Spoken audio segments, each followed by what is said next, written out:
Yesu ashimwe bene data bakundwa n'umusaraba ndabaramukije mwese aho muri. Ni Pasiteri Aphrodis w'itorero Mission Internationale de Plein Evangile. Ndabaramukije rero kandi ndagira ngo dufatanye gusenga kuri uno munsi kuri kino cyumweru ku itariki ya 15 z'ukwezi kwa gatatu. Reka dusenga Imana. Mwami Yesu Kristo nyir'ububasha nyir'ubushobozi bwose, ndagushimye kandi Mwami Imana Data, niringiye imbabazi zawe n'urukundo rwawe. Nsabye Mwami Yesu Kristo kugira ngo uze kudufasha muri kano kanya, Mwuka Wera azadufashe kubwira iteraniro dutangiye hano kuri ubu buryo bwa tekinoloji. Mwami Yesu Kristo, ndasabye kugira ngo uhabwe icyubahiro kandi Umwuka wawe Wera abe ari kumwe natwe mu izina rya Yesu, amen. Uyu ni umunsi udasanzwe, ni umunsi numva habayeho ibidasanzwe kuri ngewe ndetse no ku bantu benshi, ariko aho muri hose ndabaramukije. Abamaze kwikonegita, Julian ndakuramukije, nawe Chantal murambabarira kuko ndengejeho iminota. Abantu bakomeje kunterefona, abantu bambazaga byinshi ndetse ugasanga habayemo un peu de dérangement kugira ngo dushobore gutangira. Ni iteraniro ryo rikorerwa ku byuma bya tekinoloji, ntabwo ari iteraniro risanzwe. Ubu ngubu ni ibintu nanjye mbona ko bidasanzwe kuko nk'umupasiteri w'iri torero rya Mission Internationale de Plein Evangile ndi mu rusengero ngenyine.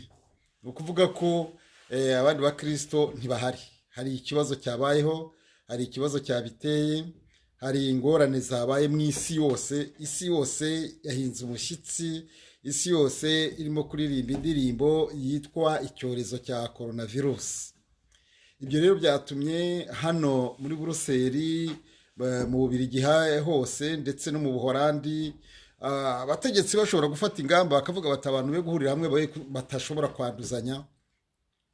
Ariko muri ibyo byose Imana yaduhaye ubu buryo bwa tekinoloji, yaduhaye ubu buryo dushobora kumviraho ubutumwa bwiza.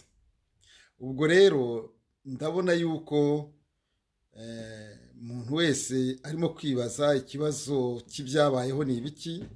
Ku cyumweru twateraniye ahangaha, ariko uyu munsi ntabwo twashoboye kuhateranira. Ndi mu rusengero ngenyine ku cyumweru. Ni ubwa mbere ibi bintu bibaye, ariko ni ibintu birimo kuba ku isi yose, ni ibintu birimo kuba hirya no hino. Abantu bibaza batese ibi ni ibiki, kuki ibi bintu bibayeho, ikibazo gihari ni ikihe? Rero ntabwo nabisobanura cyane kuko ntabwo ndi umuganga, nta nubwo nize iby'ubuganga. Ariko iki cyorezo bavuga ko cyavuye hariya mu Bushinwa kikagera gikwirakwira ahantu hirya no hino, ndetse ahangaha mu gihugu cy'Ububiligi hakaba hamaze kuboneka kaza abantu bageze kuri 399 hari. Ubwo niba biyongeye simbizi. Ndetse ko hamaze kwitaba Imana abantu 4, cyakora bagaragaza ko ari abantu bari bakuze mu myaka 90, 78, 86, ndetse namenye imyaka ye. Ibyo byose ni ibintu bihangayikishije isi yose. Amateleviziyo nibyo avuga, ahantu hirya no hino nibyo bavuga, abaperezida nibyo bavuga, abaminisitiri nibyo bavuga. Abantu barimo guterana bashakashaka ingamba z'ibintu byashobora gukorwa, kandi ni hano mu bihugu by'i Burayi. Ntabwo ari mu bihugu by'i Burayi gusa, ahubwo hari n'ibindi bihugu, mu bihugu bya Afurika, mu Rwanda, muri za Egypt, Tanzania n'ahandi. Ibyo byorezo birimo biravugwa. Niyo mpamvu rero hano hafashwe ingamba zivuga yuko abantu batagomba guhura ari benshi kugira ngo badashobora kwanduzanya. Nabonye ko ibintu byahindutse. Naraye ngize amatsiko yo kureba umujyi wa Buruseli nyuma ya saa 6 z'ijoro. Natangaye, nasanze hari amazu gusa, nta bantu bari mu mihanda. Abantu bose batashye. Za diskoteke ubundi zabaga zifunguye, abantu barimo guceza, barimo kubyina. Ariko uyu munsi byahindutse, nta barimo guceza, nta barimo kubyina, ndetse wabonaga ko mu muhanda rwose nta n'imodoka zirimo.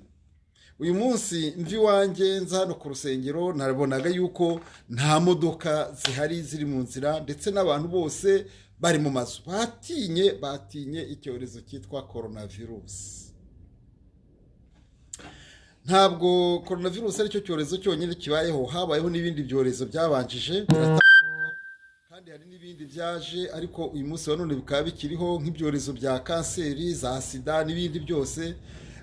Mu bihugu bimwe na bimwe za malariya, ahandi hakagira ubwo usanga hari icyorezo hamwe, ahandi kidahari.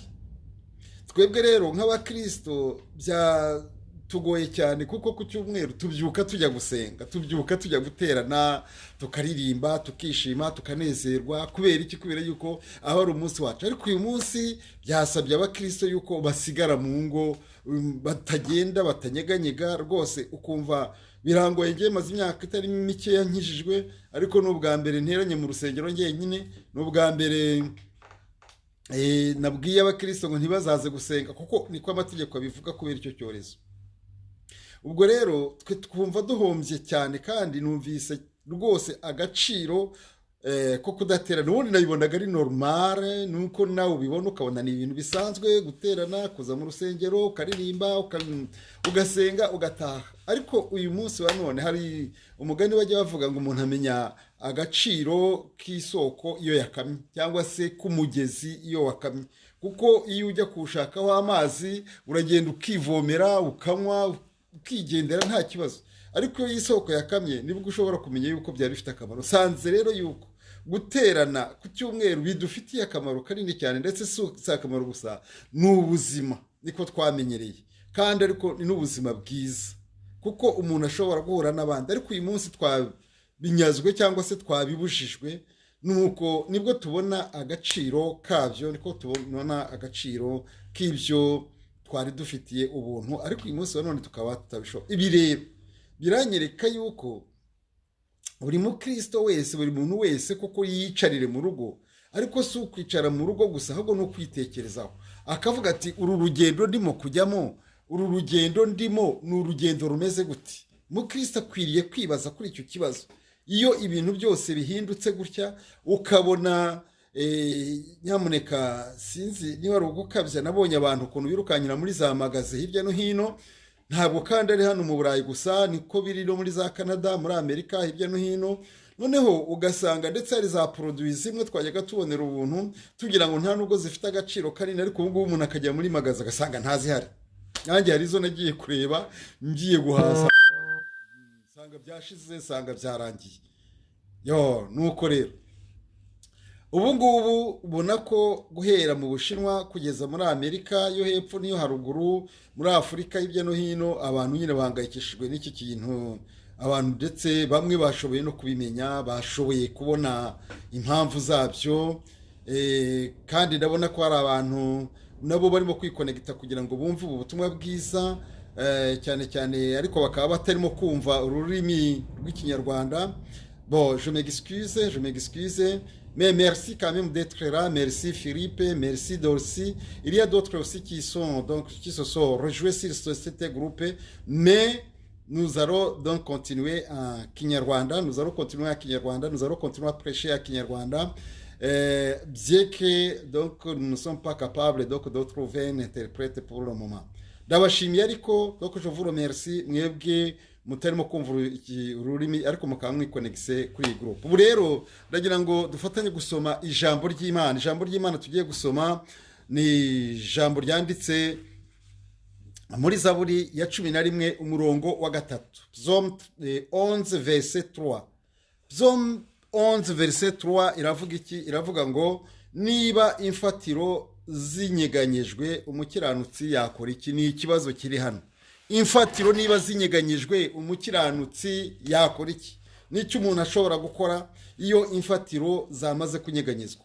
Imfatiro iyo zimaze kunyeganyezwa kandi hakaba hari umukiranutsi, icyo gihe yakora iki? Ni ikibazo kiri hano muri iyi Zaburi ya 11 umurongo wa 3.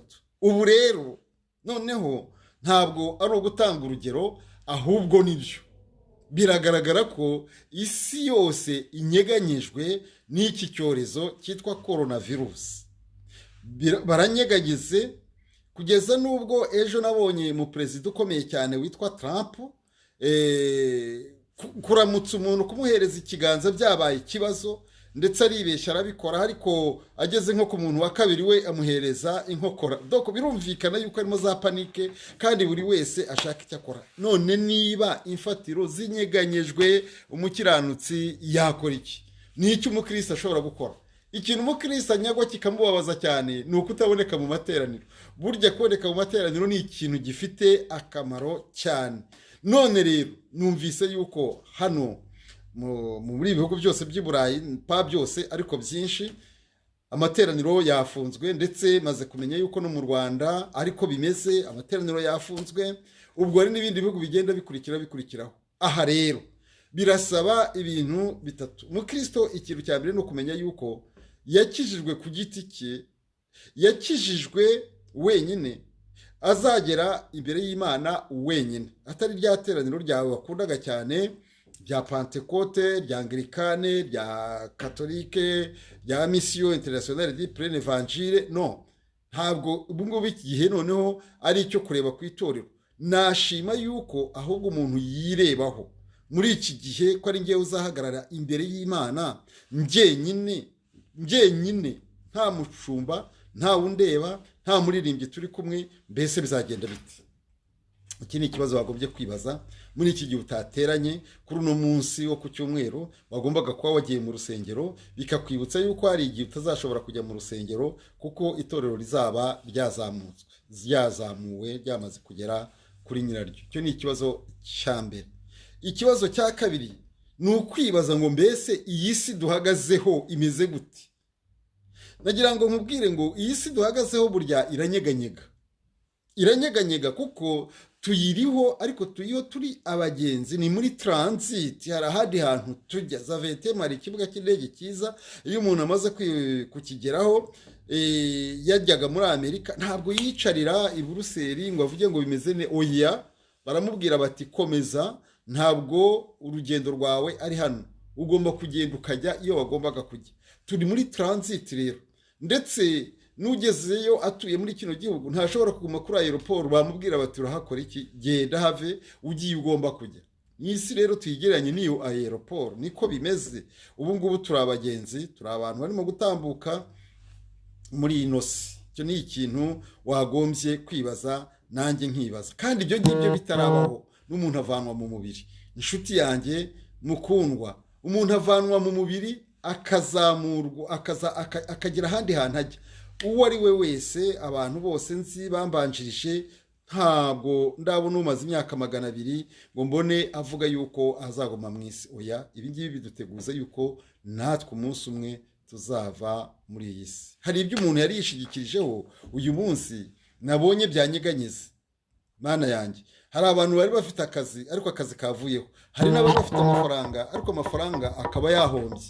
hari abantu mbese bagize ibibazo mu buryo butandukanye, ariko ibyo byose ni ibintu byo kudukangura, ni ibintu byo gutuma twebwe ubwacu twitekerezaho. mfite indirimbo nkunda kuririmba, murabibona ko uyu munsi wa none twari dufite, ubusanzwe dufite akamenyero yuko tuba dufite korale, tukaba dufite abantu tukaririmba natwe twaje guhimbaza Imana yacu. ariko mfite indirimbo ijya imfasha, abantu dusengana barabizi yuko iyo ndirimbo ikunda kumfasha. iyo ndirimbo iba mu gitabo cy'indirimbo zo gushimisha Imana, niyo ntaravuga nimero, abo dusengana baba bayizi. ni indirimbo y'125 ivuga ngo ubwo umwami Yesu ankunda ndamahoro. reka nyiririmbane nawe, niba ufite igitabo cy'indirimbo ugifate turirimbane iyi ndirimbo. ubwo umwami Yesu ankunda ndamahoro, kubw'imbabazi ze nyinshi ndamahoro, nuhagiwe n'amaraso, nkomezwa n'ubuntu bwinshi, kandi amfashe n'ukuri ndamahoro. naho hazi ibyago byinshi ndamahoro, Yesu n'umukiza wanjye ndamahoro. niragije Imana Data, guma muri Yesu Kristo, nejejwe n'Umwuka Wera ndamahoro. byose bizambera byiza ndamahoro, no mu byago nzaririmba ndamahoro, naho ndiho naho napfa nziko nkunzwe n'Uwiteka, Yesu ampa ibyo nkena byose ndamahoro. Haleluya. Uyu muririmbyi we araririmba, arabyerura, aranavuga ngo naho hazi ibyago byinshi, ni ukuvuga ntabwo hazi ingorane nyinshi, naho hazi ibibazo byinshi, ariko waravuga ati njyewe ndamahoro, ibizabaho byose ndabyiteze, ibizabaho byose ndabyiteguye, ariko ndamahoro kuko mfite umukiza unkunda, uwo nguwo ni Yesu Kristo, umwami wacu n'umukiza wacu. Amen. Rero reka twongere dusome ijambo ry'Imana, dusome mu byahishuwe,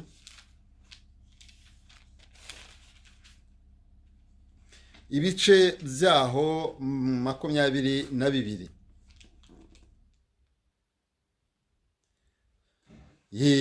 Ibyahishuwe ibice 22, umurongo wa mbere tugeze ku murongo waho wa 5. Kadusome mu izina rya Yesu.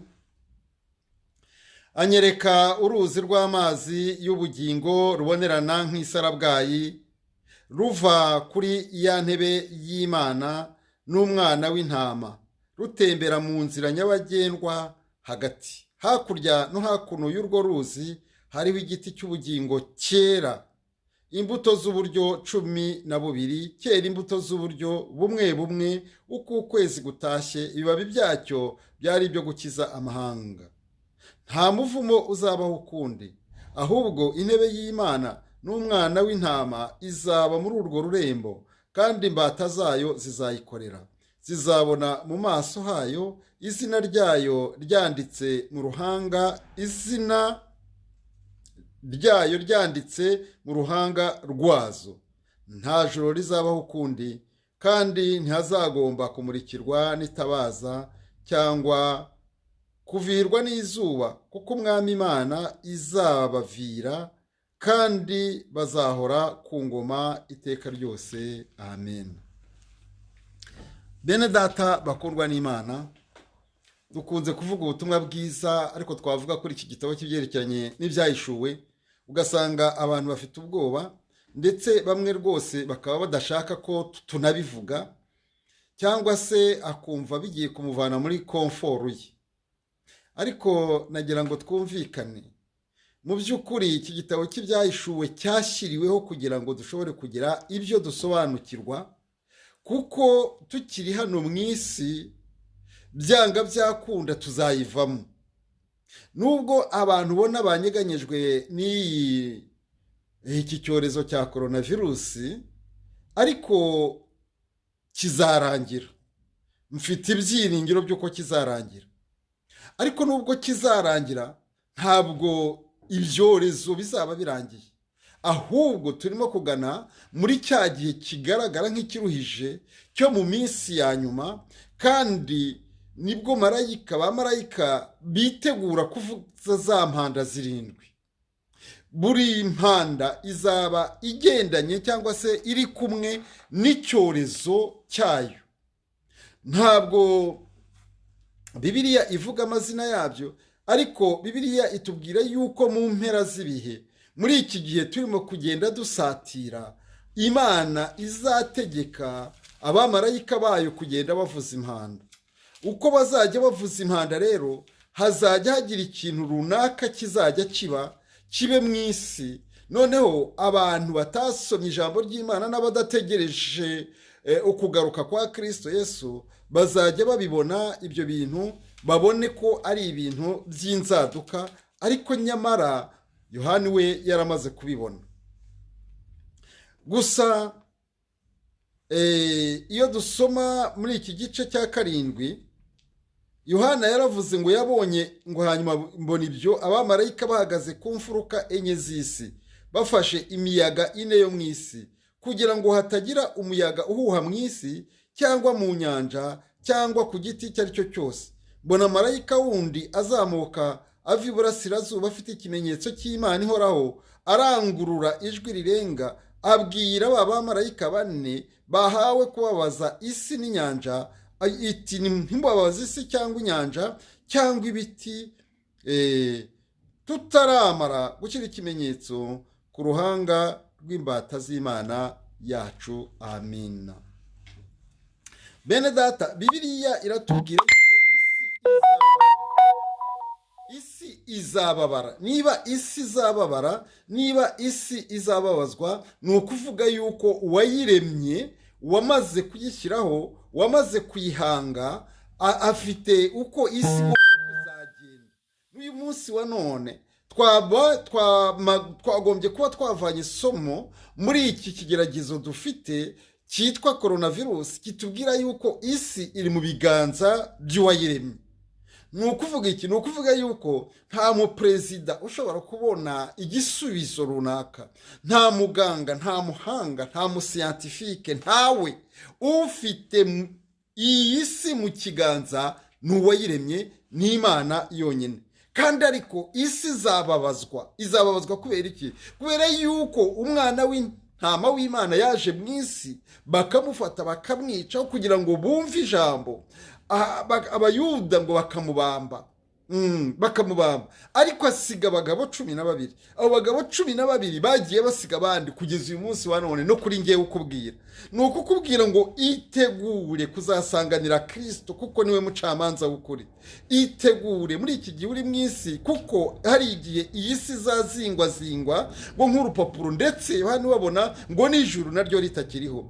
Niba uyu munsi wa none wari ufite ibyo umenyereye, ukajya mu isoko nk'uko ugomba kujyayo, ukajya gusenga nk'uko ugomba gusenga, ariko uyu munsi bikaba byavuyeho, bikugaragariza yuko n'ibindi nabyo bishobora kuvaho. Witegure mwene data. Kwitegura ni iki? Ni ukwakira Kristo, kuko niwe mucamanza, ukava mu byo wibwira, amadini, za komforo n'iki. Yewe naraye ngendagenze hano muri iyi Buruseli, nsanga abajeni bose babandi bamenyereye kurara muri boîte de nuit zirafunze, zari zifunze, batashye bose. Noneho rero ibyo byagombye kutubera ikimenyetso ko ibikunezeza umunsi umwe bizafungwa, bizavaho, bizavanwaho rwose. Hanyuma ngo ariko hari abantu barimo kuvuga ngaho ngo ni intore. Marayika abwira babandi bane ati mwe muretse kubabaza isi, imiyaga irahari bene data, irafunzwe, sinzi aho ifungiye, ariko Bibiliya yanjye imbwira yuko abamarayika bane bayirinze. Noneho iyo miyaga umunsi umwe izarekurwa, nimara kurekurwa izakwira isi, izakora redega ziruta iza coronavirus. Ntabwo ari ibyo byonyine, hari igihe isi ngo izamanukirwa n'ibibuye binini cyane, ziriya neje hari ahantu zibise quelque part somewhere. Noneho umunsi umwe ayo mabuye azarekurwa, kandi ngo apima kilo 25 kimwe. Noneho azababaza isi, n'amazu amwe azarimbuka, kuko ibyo bibuye bizaba biremereye cyane. Hari n'ibindi byinshi cyane, hari n'amarayika urinze amazi, ariko umunsi umwe ngo azasukwamo icyitwa apusito, ubumara bukomeye cyane. Abantu banywe ayo mazi, ariko nibayanywa noneho bashobore kubabara cyane ndetse no gupfa. Ibyago byo birahari, birateganyijwe, ariko ngo hari abantu bagomba gushyirwaho ikimenyetso. Imana yacu ishimwe cyane. Marayika aramanuka aravuga ati buretse kubabaza isi, tugiye gushyira ikimenyetso ku ntore z'Imana. Kuko Yohani ngo yagiye kubona ngo abamarayika bose ngo bari bahagaze bagose ya ntebe n'ababakuru na bya bizima. Nuko noneho ngo abona abantu benshi baturutse hirya no hino, arabaza ngo ese bariya bo ni bande? Nuko ngo marayika ngo aravuga ngo bariya ntubazi, ngo bariya ngo ni babandi bavuye muri uriya mubabaro mwinshi, ni babandi bagize ingorane bakihangana, ni babandi arabavuga. Muri iyi si hari abantu batazababazwa bene data. Muri iyi si hari abantu bashyizweho ikimenyetso. Muri iyi si hari abantu Imana yamaze gutoranya, ibaha uburenganzira bwo kugira ngo batazababazwa. Abo ngabo ni bande? Ndizera kurimo ni babandi bamaze kuva muri urya mubabaro, babandi bamaze kuvuga bati twemeye Kristo Yesu nk'umukiza wacu, bakemera bakavuga bati n'uzayobora ubuzima bwacu, niwe wenyine tuzakorera, niwe wenyine uzavuga oya tukavuga oya, akavuga yego tukavuga yego, kuko twamaze kumuha imitima yacu. mwene abo Bibiliya tubwira ngo ntibaba bakibyawe n'umuntu, ahubwo baba babyawe ngo n'amaraso. Mu yandi magambo bafite ADN y'amaraso. ADN murabibona ko muri iki gihe cya nyuma cy'ubwenge bwiyongereye, umuntu bashobora kumupima bakamenya bati papa wawe ni uyu nguyu, doko bakipimisha bikagaragara noneho yuko abo bantu bafitanye isano bakoresheje ziriya donc biologique, bakabapima amaraso bakamenya yuko bayahuje. Ubu rero umukristo nawe wamaze kwejeshwa amaraso, abafite ADN ya Kristo Yesu, abafite ADN ya Kristo, abo nguwo aba ari imbata izashyirwaho ikimenyetso. Ibyago byo bizaza mwene data, twubyumvikaneho. Coronavirus nimara gutambuka hazaza n'ibindi, ariko twebwe ntidukwiriye kunyega, nubwo imfatiro zinyeganyega. Umukiranutsi we akora iki? Umukiranutsi yifati doko yikomeza ku Mana. Umukiranutsi akomeza gukiranuka, akavuga ati ijuru ryanjye naho ngomba kujya biri hafi, ndategereje. Uyu munsi wa none meze nk'umuntu utegereje bisi itambuka, cyangwa tere itambuka, cyangwa ko indege itambuka, hanyuma ikagira ahantu injyana. Ndatangara muri kino gihe cya none, namaze kubona ko abantu bafite ubwoba bwo gupfa. Yewe abantu batinye gupfa, Mana yanjye we, barabitinye. Kandi muri uko gupfa n'abakristo nabo bafite ubwoba bwo gupfa. Ariko ndagira ngo mbabwire bene data, twebweho twashyizweho ikimenyetso. Nitunapfa dufite ahandi hantu tuzajya. Nitunapfa tuzajyanwa mu bwami bwo mu ijuru, tuzajya iwacu turafite, hari amazu menshi iwacu turafite, hari ibyiza, nta coronavirus zibayo. Niyo mpamvu umukristo atagombye gutinya urupfu. I'm sorry, ibyo nkubwira ni ukuri. Njye ntabwo ntinya urupfu, ntinya icyaha, kuko urupfu ruzanjyana aho ngomba kujya iwacu, kandi runjyane neza. Uyu munsi wa none urupfu ruje, nabanza nkabaza Imana niba ibyemeye. Niba ntibwe na Satani akaba ari Imana ibyemeye yuko urupfu ruza rukangeraho, nayibaza ibibazo bibiri gusa. Kimwe, icya mbere nayibaza ngo mbese imirimo nagombaga gukora no mu isi irarangiye? Kuko turi mu isi dufite misiyo y'ibyo tugomba gukora. Nous sommes en mission, bene data. Iyo turi muri misiyo rero, habaho no kurindwa kuzageza misiyo yacu irangiye. Imana rero imbwita misiyo yawe irarangiye, navuga nti reka nkubaze ikibazo cya kabiri. Ese ko misiyo yanjye irangiye, ndinjira mu bwami bwo mu ijuru, nta cyaha kindiho cyashobora kumbuza kwinjira mu bwami bwo mu ijuru? Imana imbwiye iti ntacyo, nayibwira ngo ntwara, ejo nkagenda ntuzongera. Niyo mpamvu rero umukristo adakwiriye gutinya urupfu, ahubwo akwiriye kuba yaratinyutse urupfu.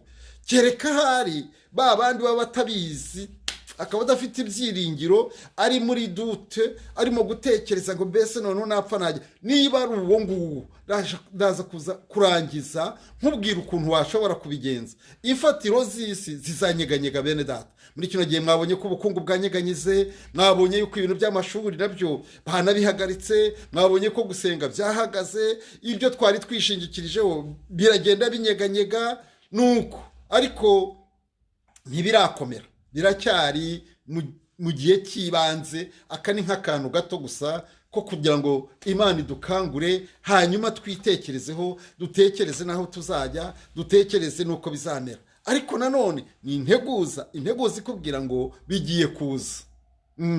Bigiye kuza, hari ibigiye kuza binyeganyize isi. Noneho ibyo twishingikirizagaho, niba ari ubwenge tububure, niba ari amafaranga, kuko isi hari ibintu nka bitatu bigize burya by'imizi yayo.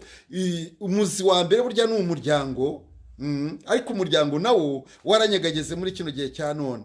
Ikindi cya kabiri ni ubukungu bw'isi. Ntuzabwizere cyane, kuko uyu munsi wa none nagira ngo mbabwire ngo hari abantu b'Abataliyani bari muri Afurika,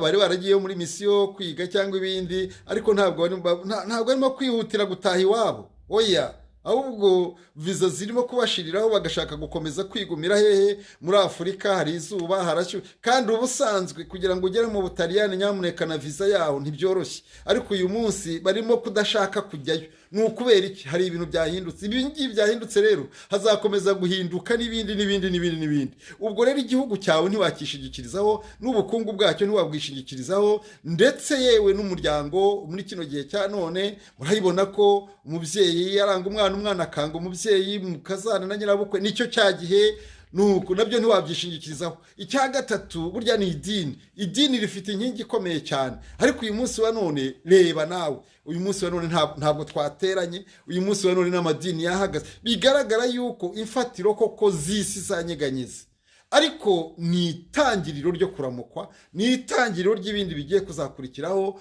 kandi umukristo akwiriye noneho gukora iki? Akwiriye kwikomeza kuri Kristo, akavuga ati njyewe naho napfa naho naba ndiho, njyewe nzi yuko Uwiteka ankunda, ariko nawe ukaba uzi ko umukunda, wamuhaye ubugingo bwawe bwose kugira ngo abutegeke.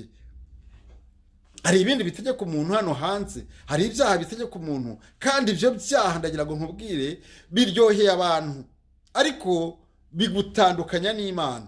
None ndagira ngo nkubwire ngo wikomeze kuri Kristo, ariko wanga icyaha, wanga urugomo, wanga amahane, wange kwica, wange gusambana, wange za vorutoma, wange iby'ubutinganyi, wange ibyo Kristo yanga byose ubyange, uvuge uti nguhaye ubugingo bwanjye, ndagendana nawe. Umuyaga uzahuha, izuba ryinshi rizava, ntacyo bizagutwara, kandi naho yagutwara waba uruhutse, kuko waba umaze kugera mu bwami bwo mu ijuru. Nshuti yanjye mwene data mukundwa, ndagira ngo rero nsengane nawe nenda kurangiza nkubwira yuko hari ibindi Imana yateganyije. Ntabwo ari aho ngaho bigarukira gusa. Yohana ntabwo yabonye ibyago gusa, ngo abone imiyaga gusa, abone ibicika gusa, abone abantu bababazwa gusa. Hari ikindi ngo yabonye uruzi rw'amazi y'ubugingo rubonerana nk'isarabwayi.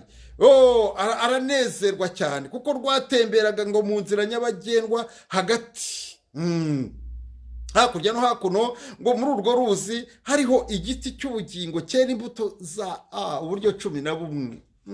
Haleluya! Ni ukuri ngo kikera rimwe, umwaka utaha hakera izindi mbuto, hakwera izindi mbuto. Kandi abona intore z'Imana, abona abamaze kwizera uyu Kristo, ngo bahari na Kristo nawe ngo ababereye umucyo. Ntabwo rero bizarangira aho ngaho, hari ahandi dutegurirwa. Ndagira ngo rero nirezime muri aya magambo nkubwire ngo niba imfatiro zinyeganyejwe, umukiranutsi yakora iki?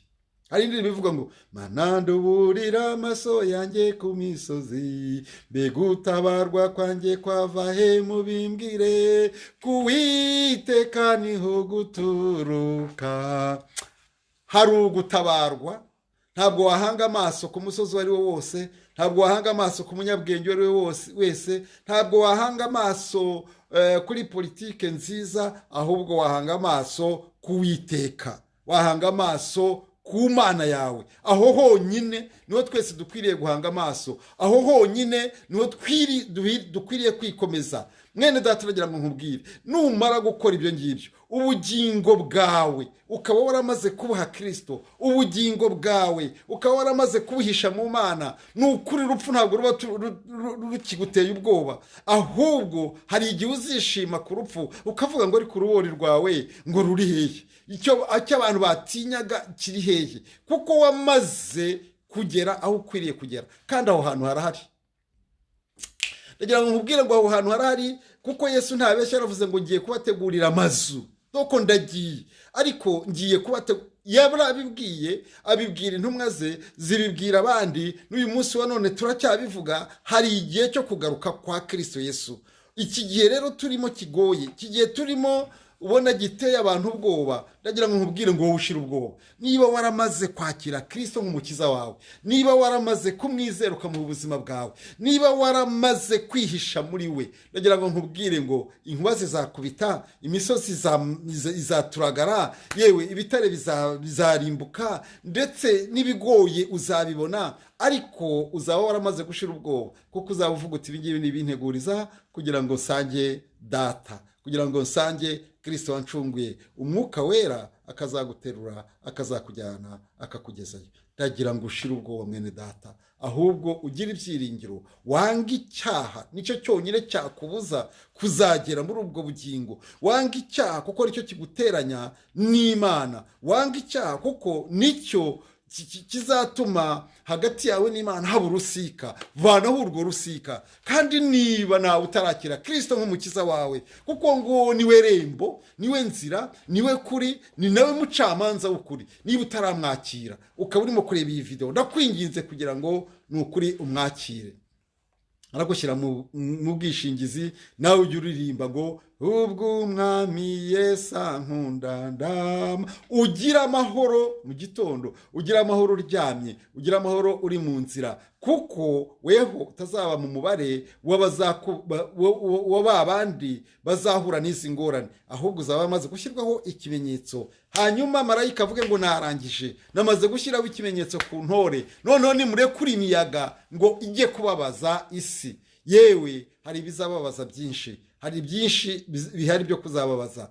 Tuzabiganiraho ubutaha. Tuzareba kuri iki gitabo cy'ibyahishuwe ukuntu Yohani abivuga, akavuga inkuba 7, akavuga ibitereko by'amatabaza 7, akavuga noneho imiyaga 7, akavuga n'ibindi byose bizaba mu gihe cy'imperuka.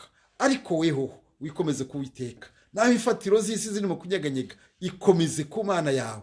Ndagira ngo nkubwire ngo ndangiza uyu munsi wa none wirebeho ko ari we ku giti cyawe uzahangana n'urubanza, uzabazwa ibyo wakoze. Atari umupasitori, atari umubwirizabutumwa, atari umuhanuzi, ahubwo ari weho uzibarizwa, weho ku giti cyawe. Nuko rero Imana ikumpera umugisha. Ni ukuri ubu buryo nabwo Imana yaduciye, ni uburyo bwiza, ni uburyo nshima, kuko nshoboye kuganira nawe ijambo ry'Imana. Uwiteka rero agwa umugisha.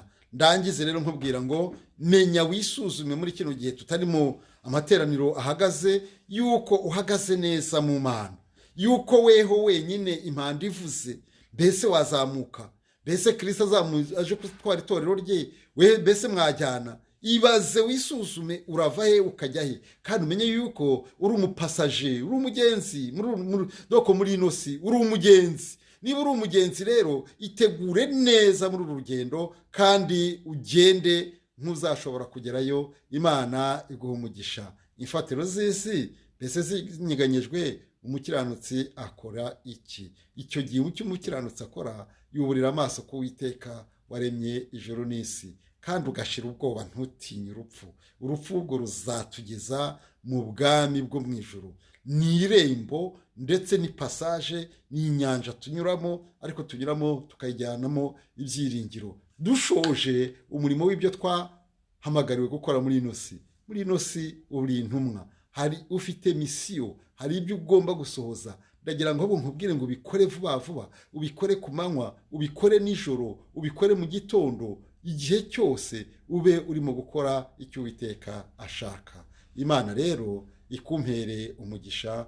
Urakoze cyane. Namwe kandi abo twabanye ndabashimiye rwose, Aline, ba Francine, Julienne, ndabashimiye ko mwabanye natwe muri iri teraniro. Imana ibahe umugisha, kandi mukomeze kandi mukomere. Nuko Uwiteka abaho umugisha. Nibidushobokera tuzongera guterana kuwa gatatu muri ubu buryo, ndetse no ku cyumweru gitaha nabwo tuzongera duterane namwe.